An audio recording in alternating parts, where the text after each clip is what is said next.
Hello दोस्तों, कैसे हैं आप लोग। एकदम मस्त। तो आज हम लोग ट्रिग्नोमेट्री स्टार्ट करने वाले हैं। क्लास 10 ट्रिग्नोमेट्री हम लोग क्लास 10 स्टार्ट करेंगे। और एक एक जैसा कि थंबनेल में लिखा हुआ है, हम लोग ट्रिग्नोमेट्री का एक एक क्वेश्चन सॉल्व करेंगे। ठीक है। तो ट्रिग्नोमेट्री है, फर्स्ट ऑफ ऑल हम लोग ट्रिग्नोमेट्री को डिफाइन करते हैं कि ट्रिग्नोमेट्री क्या होता है। तो दोस्तों, it is branch of mathematics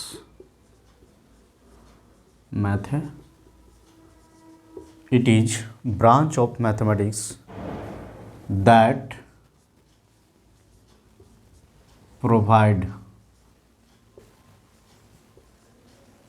हाँ देखिए, it is branch of mathematics that provide, ठीक है, प्रोवाइड रिलेशन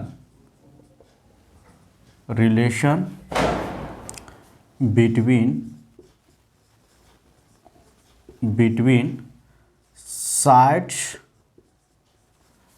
and angles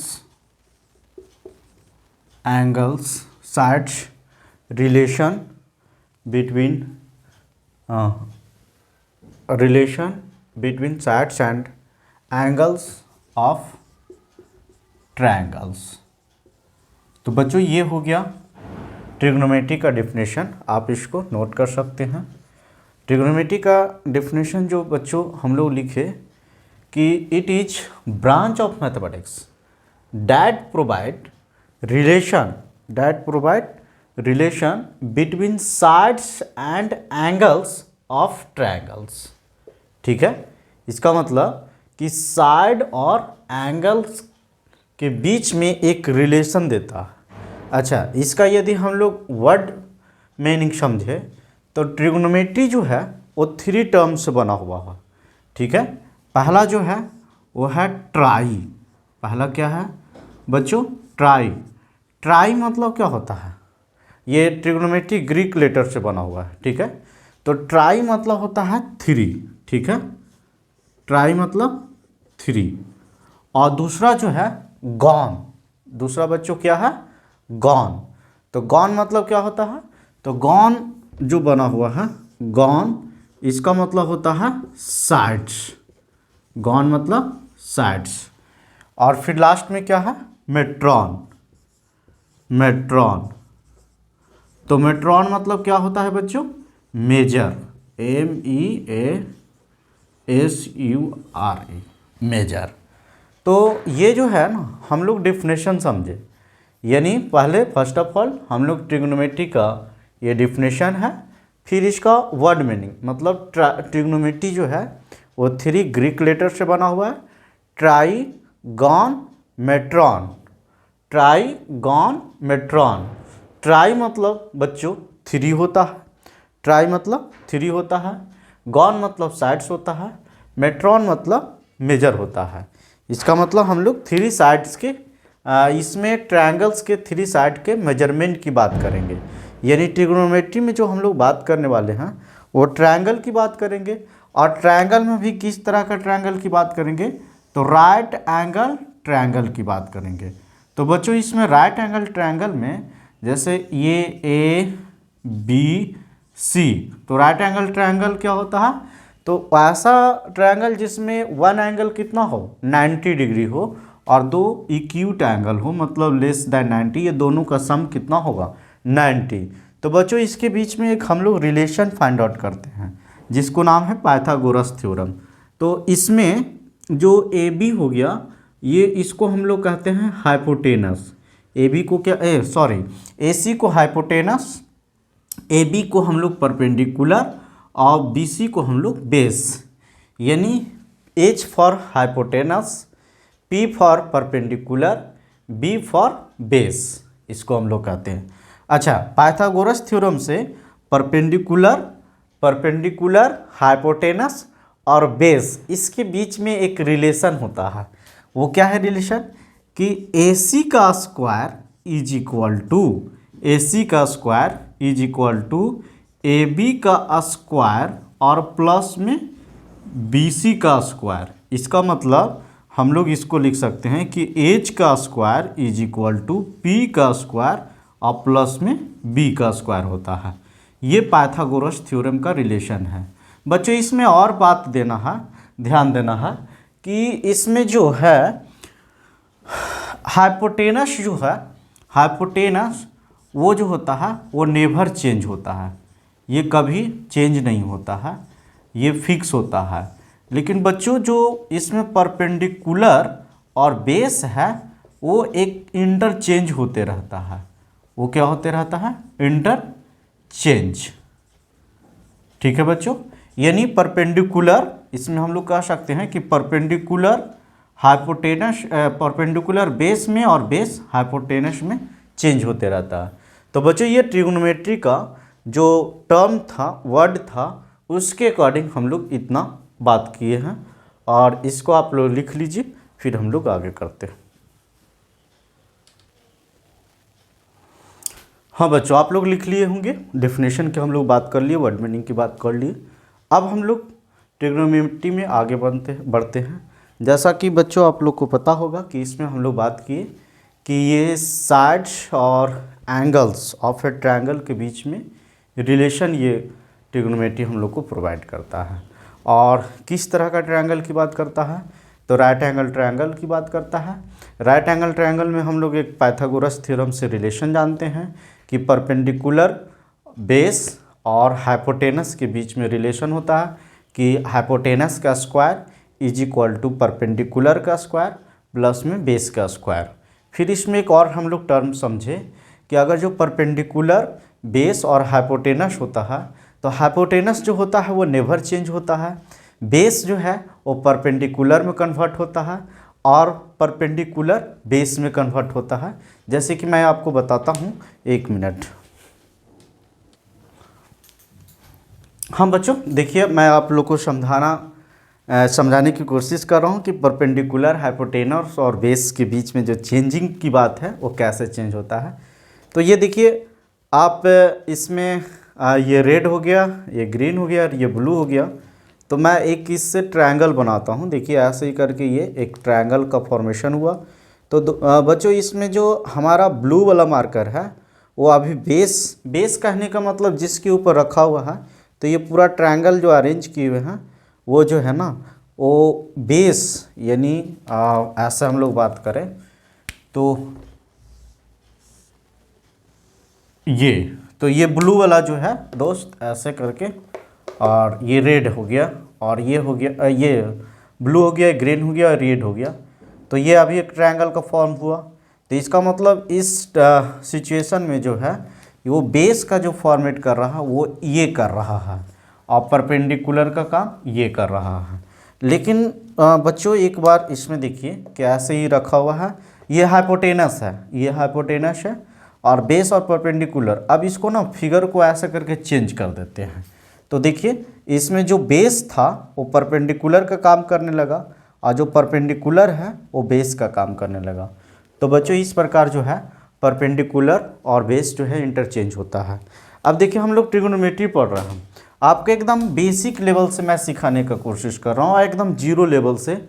आप लोग फटाफट इस वीडियो को शेयर कीजिए, सब्सक्राइब कीजिए, ताकि जब भी मैं अपलोड करूं, चूँकि मेरा टारगेट है कि मैं 10th का जो आपका बुक है NCERT उसका कंसेप्ट के साथ, इंट्रोडक्शन के साथ, हर एक चैप्टर का इंट्रोडक्शन प्लस में एक एक क्वेश्चन करने का टारगेट है।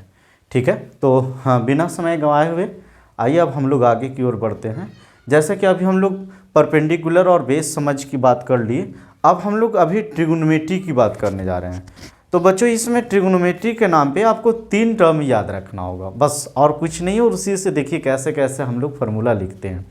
ठीक है, यानी आप ट्रिग्नोमेट्री पढ़ने जा रहे हैं तो आपको कुछ याद नहीं करने के लिए मैं बोल रहा हूँ, बस 3 जो मैं बता रहा हूँ 3 वर्ड को याद रखिए और उसी से हम लोग सारा रिलेशन बना लेते हैं। तो देखिए पहला जो है वो आप याद रखिएगा साइन थीटा। इसको क्या कहते हैं? Sine theta. दूसरा जो है वो याद रखिएगा कॉस थीटा, दूसरा कॉस थीटा, और तीसरा जो याद रखिएगा बच्चों वो है टैन थीटा।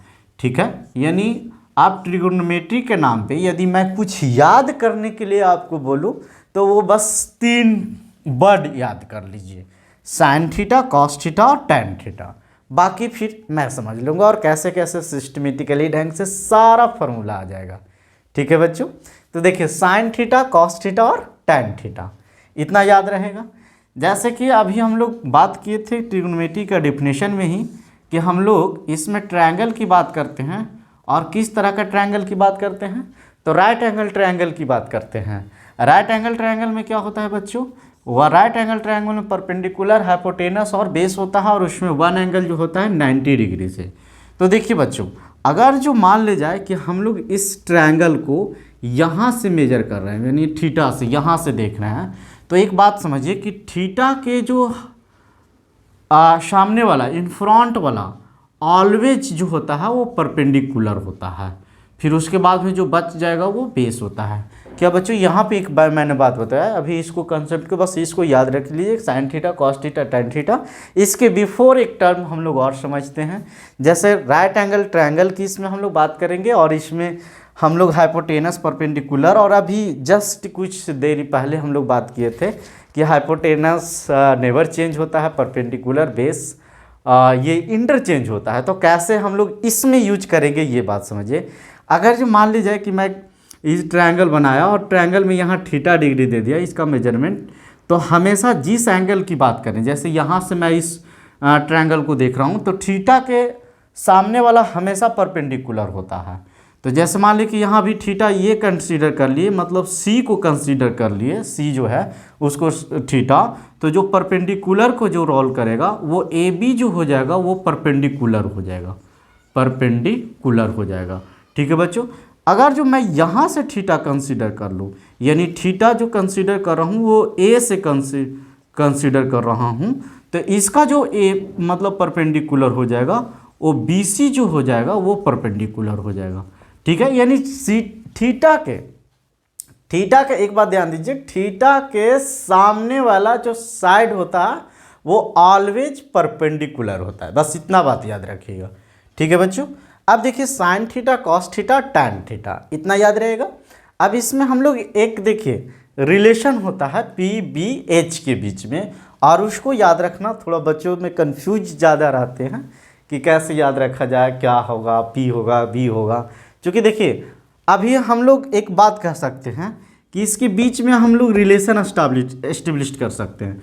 तो रिलेशन एस्टेब्लिश करेंगे तो क्या क्या कर सकते हैं, पहला P को H से डिवाइड दे सकते हैं, B को H से डिवाइड दे सकते हैं, ठीक है, P को B से डिवाइड दे सकते हैं, B को P से डिवाइड दे सकते हैं, और क्या कर सकते हैं, H को P से डिवाइड दे सकते हैं और H को B से।